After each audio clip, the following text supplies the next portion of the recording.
आध्यात्मिक साहित्याचा खजिना सॉनिक ऑक्टेव्ह श्रद्धा ॲपवर उपलब्ध। ॲप डाउनलोड लिंकसाठी डिस्क्रिप्शन पहा। नमस्कार। चंद्र राशीप्रमाणे मार्च 2024 या महिन्यासाठी मिथुन राशीच्या व्यक्तींना मी आता मार्गदर्शन करणार आहे। मिथुन राशीच्या व्यक्तींनी आरोग्याची काळजी घेणं आवश्यक आहे, कारण अगदी सहज चालताना पाय घसरणे, पाय कशावरनं तरी सरकणे, असं काहीतरी छोटंसं निमित्त पण काही दुखापती होण्याची संभावना दिसून येते।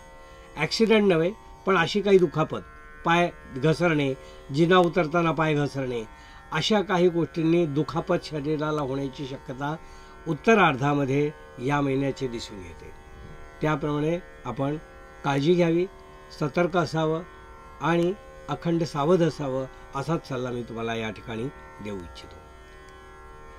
प्रकृतीला अन्य काही बाधा मला दिसत नाही आहे। ज्यांना जुने रोग आहेत ते जुने रोग काही डोकं वर काढण्याची शक्यता दिसून येते। त्याबद्दल पुन्हा एकदा दर 6 महिन्यांनी किंवा वर्षांनी तुमचं जो काही चेकअप असतं ते केलं नसेल तर एकदा वेळच्या वेळी करून घ्या, असा मी सल्ला या ठिकाणी तुम्हाला देऊ इच्छितो।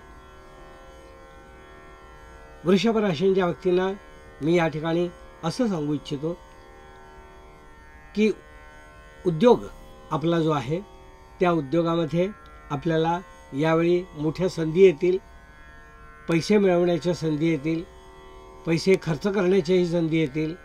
एकंदर पैशाची उलाढाल या महिन्यात आपल्याला मोठी दिसत आहे आणि ती आपण बुद्धीच्या जोरावर जर आपण केली तर निश्चितच त्याचा लाभ आपल्याला होईल। नवीन नवीन संधी उपलब्ध होतील। परदेश गमनाच्या सुद्धा संधी आपल्या व्यवसायाच्या निमित्ताने आपल्याला उपलब्ध होतील। तशी जर संधी आली तर आपण अवश्य ती संधी घ्या, शक्यतो सोडू नका।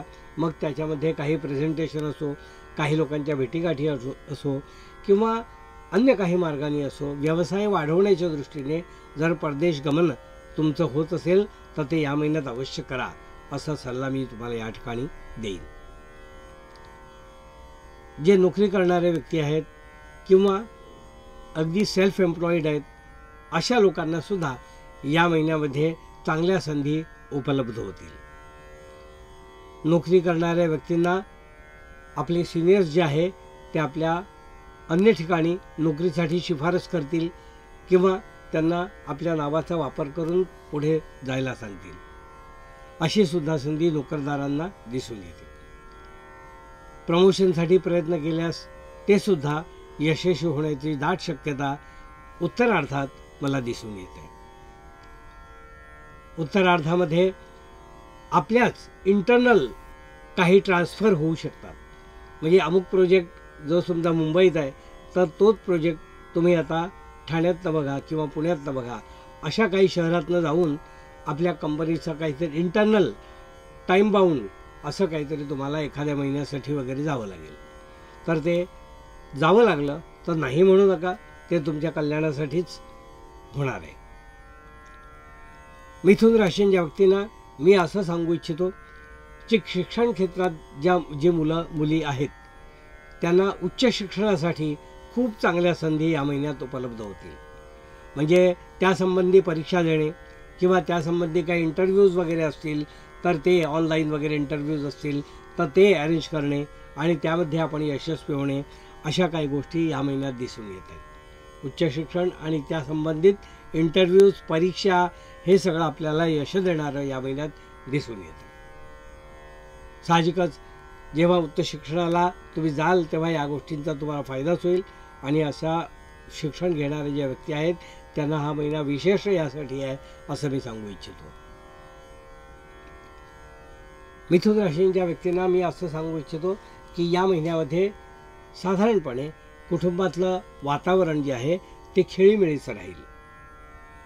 ते अशा करता की आपण स्वतः कुठल्या तरी कारणाने किंवा काही फंक्शनच्या निमित्ताने लोकांकडे जाणे, लोकांनी आपल्या भेटीला येणे, असं भेटीगाठी चालू असण्याचा हा महिना आहे।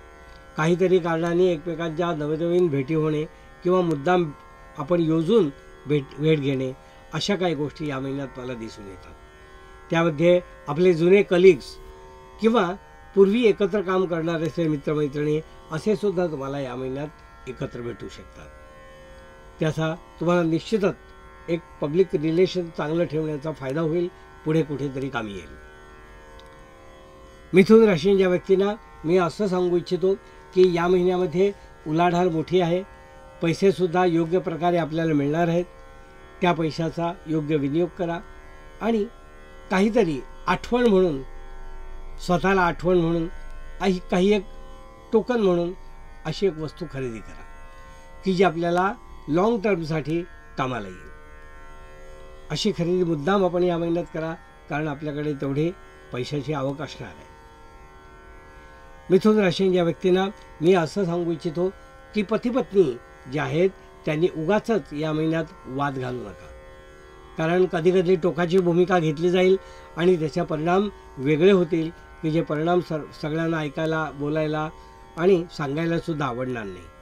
तर म्हणून शक्यतो वादविवाद होईपर्यंत कुठलेही संघर्ष टाळा, असाच सल्ला मी पती पत्नींना देईल. जी मुलं आणि मुली लग्नाचं ठरवतायत, म्हणजे एकमेकाला प्रपोज करतायत किंवा लग्न ठरवण्याच्या बेतात आहेत, त्यांनी पहिल्या पंधरवड्यात म्हणजे 15 तारखेच्या आत ह्या गोष्टी लवकर करून घ्या, कारण नाहीतर काहीतरी नंतर दुसऱ्या पंधरवड्यात विघ्न येऊन त्या गोष्टी विलंब पुढे जाऊ शकतात. म्हणून पहिल्या पंधरवड्यातच या गोष्टी बोलून तुम्ही तुमचा कार्यभाग साधून घ्या, असं मला या ठिकाणी सांगायचं. मिथुन राशीच्या व्यक्तींना मी असं सांगू इच्छितो की मी पूर्वीच सांगितलं आहे, मिळालेले पैसे जे आहेत या महिन्यात एक वस्तू आठवण म्हणून या महिन्यात खरेदी करा, पण अन्य खर्च जो आहे तो मनाप्रमाणे करायला हरकत नाही, कारण तुमच्याकडे यावेळेला आवक उत्तम असणार आहे. मिथुन राशीच्या व्यक्तींना मी असं सांगू इच्छितो की धार्मिक कार्यामध्ये किंवा धार्मिक गोष्टीमध्ये या महिन्यात तुमचा कल थोडा कमी राहील. पण धार्मिक जेव्हा एखादी गोष्ट आपण करतो तेव्हा त्याचा मानसिक बल आणि शक्ती निर्माण होते, हे मात्र विसरू नका. नामस्मरण किंवा सतत नाम घेणे किंवा काहीतरी स्तोत्र वाचणे यांनी एक मानसिक बल मिळतं आणि एक ताकद आपल्याला मिळते, एक पॉझिटिव्हिटी येते आणि आपण जे काही करतो त्यात एक कॉन्फिडन्स लेवल वाढते, हे लक्षात ठेवा. आणि तुम्ही जे काही नित्य करतायत ते करण्यामागे तुमचा कल असू द्या. शक्यतो त्या गोष्टी टाळू नका, असं मी तुम्हाला या ठिकाणी सांगेन. मिथुन राशीच्या व्यक्तींना मी असं सांगू इच्छितो की या महिन्यामध्ये अखंड उत्साह तुमच्याकडून वाहत राहील. उत्साह किंवा त्या उत्साहाच्या भरात होणाऱ्या गोष्टी अशा या महिन्यात दिसून येतात. प्रकृती तुमची ह्या महिन्यात चांगली आहे, खूप काही बाधा किंवा असं काही दिसत नाही आहे, पण तुम्ही त्याबद्दल सतर्क राहणं एवढंच काळजी घ्यायची आहे.